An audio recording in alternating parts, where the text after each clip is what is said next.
नमस्कार मित्रों, आप सभी का फिर से एक बार हार्दिक स्वागत है सत्य धर्म ज्ञान यूट्यूब चैनल पर। दोस्तों, सनातन धर्म में प्राचीन काल से सूतक और पातक नाम की दो परंपराएं चली आ रही है। अगर मनुष्य के घर में किसी की मौत होती है तो उस घर में सूतक के नियमों का पालन किया जाता है। उस मृत व्यक्ति के जितने भी सगे संबंधी, भाई बंधु, परिवार के लोग होते हैं, उन सभी के घर में सूतक लग जाता है और उन्हें सूतक से जुड़े नियमों का पालन करना पड़ता है। आज हम आप लोगों को इस वीडियो के माध्यम से बताने वाले हैं कि सूतक और पातक में क्या फर्क होता है और सूतक लगने के बाद कौन से नियमों का पालन करना होता है। दोस्तों, सूतक का संबंध मनुष्य के जन्म और मृत्यु के कारण हुई अशुद्धि से होता है। जन्म के समय नवजात शिशु के नाभि को काटा जाता है और इस प्रक्रिया के दौरान जो हिंसा होती है उसमें लगने वाले दोष या पाप के प्रायश्चित के रूप में सूतक माना जाता है। उसी प्रकार से गरुड़ पुराण में बताया गया है कि अगर घर में किसी की मृत्यु होती है तो उस घर में अशुद्धि लगती है, जिसे पातक कहा जाता है। मृत्यु के बाद जो अंतिम संस्कार होता है उसमें भी शरीर के साथ हिंसा होती है। उस कारण से जो पाप और दोष लगता है उसके प्रायश्चित के रूप में पातक लगता है। मनुष्य की मृत्यु होने के बाद उसके परिवार के लोगों को विशिष्ट कालावधि तक अशुद्धि और आशुचित प्राप्त होती है। आशुचित का अर्थ होता है अमंगल और अशुद्धि का अर्थ होता है और अपवित्र अथवा शुद्ध के विपरीत। आइए जानते हैं सूतक कब लगता है। गरुड़ पुराण के अनुसार शिशु का जन्म होने पर, ग्रहण काल में, स्त्री के मासिक धर्म के दौरान और व्यक्ति की मृत्यु होने के उपरांत सूतक और पातक काल लगता है। इन सभी परिस्थितियों में सूतक के दिन और समय का निर्धारण अलग अलग किया गया है।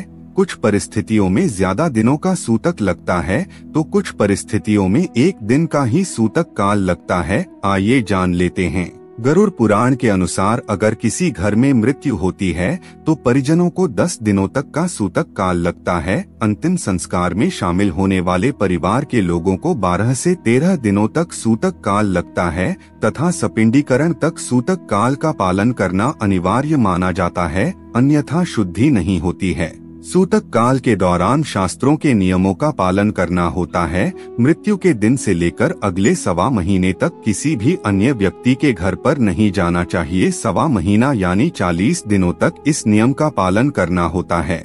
गरुड़ पुराण के अनुसार 40 दिनों में एक नक्षत्र काल पूर्ण होता है। अगर घर में किसी शिशु का जन्म होता है या किसी व्यक्ति की मृत्यु होती है तो यह सूतक पूरे 40 दिनों तक चलता है। जिस व्यक्ति की मृत्यु होती है उसके साथ पीढ़ी के बाद के लोगों को 3 दिन तक सूतक काल लगता है, लेकिन इसका निर्धारण करना बहुत कठिन है। मृतक के मामा, भतीजा, बुआ, बेटियां, इनको कितने दिनों तक सूतक काल का पालन करना चाहिए, यह सब कुछ उनके रिश्ते पर अथवा संबंधों पर निर्धारित करता है।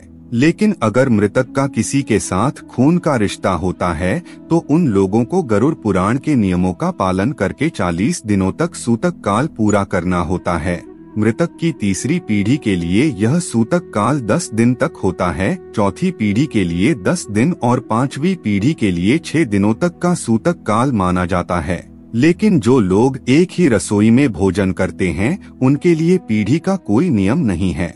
अगर उनके घर में किसी की मृत्यु होती है तो उन सभी को 10 दिनों तक सूतक काल का पालन करना पड़ता है। वहीं बालक का जन्म होने पर भी सूतक काल माना जाता है।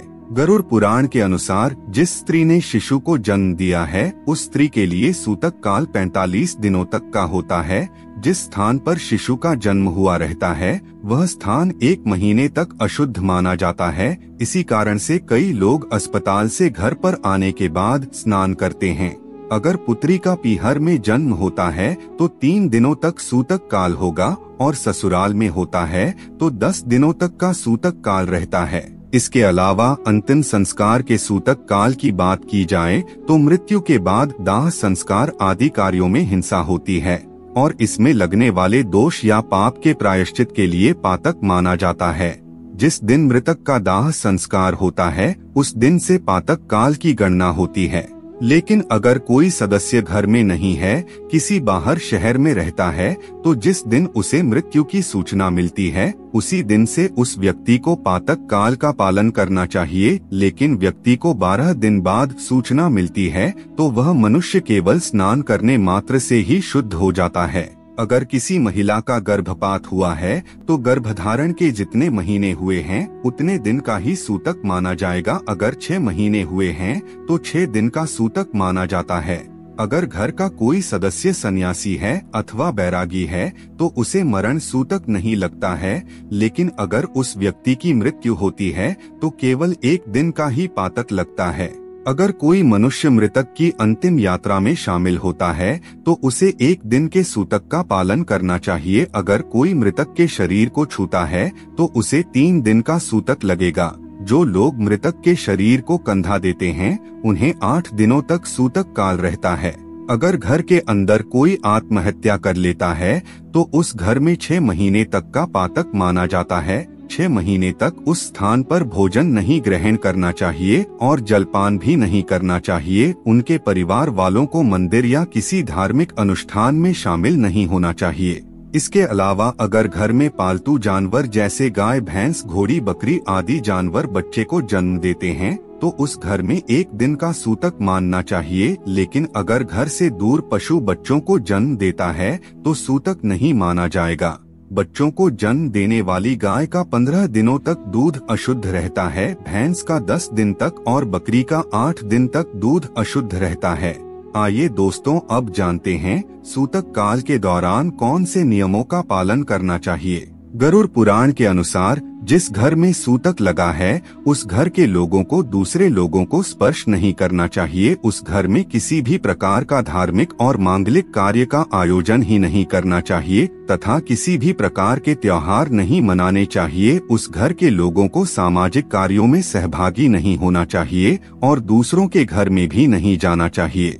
इसके अलावा किसी भी मंदिर के भंडारे में अथवा पंगत में भोजन नहीं करना चाहिए। अपने ही घर में रहकर नियमों का पालन करना चाहिए। सूतक के दौरान घर में स्त्री और पुरुष को शारीरिक संबंध स्थापित नहीं करना चाहिए। अगर घर में शिशु का जन्म हुआ है तो शुद्धि का ध्यान रखते हुए भगवान की मूर्तियों को स्पर्श किए बिना ही भजन करना चाहिए। अगर किसी की मृत्यु हुई है तो गरुड़ पुराण का पाठ करवाना चाहिए और भगवान का ध्यान करते हुए अपना समय गुजारना चाहिए तथा मृतक की आत्मा की शांति के लिए प्रार्थना करनी चाहिए। सूतक काल और पातक काल की समाप्ति के बाद घर में गंगाजल और गोमूत्र का छिड़काव करके घर को शुद्ध करना चाहिए।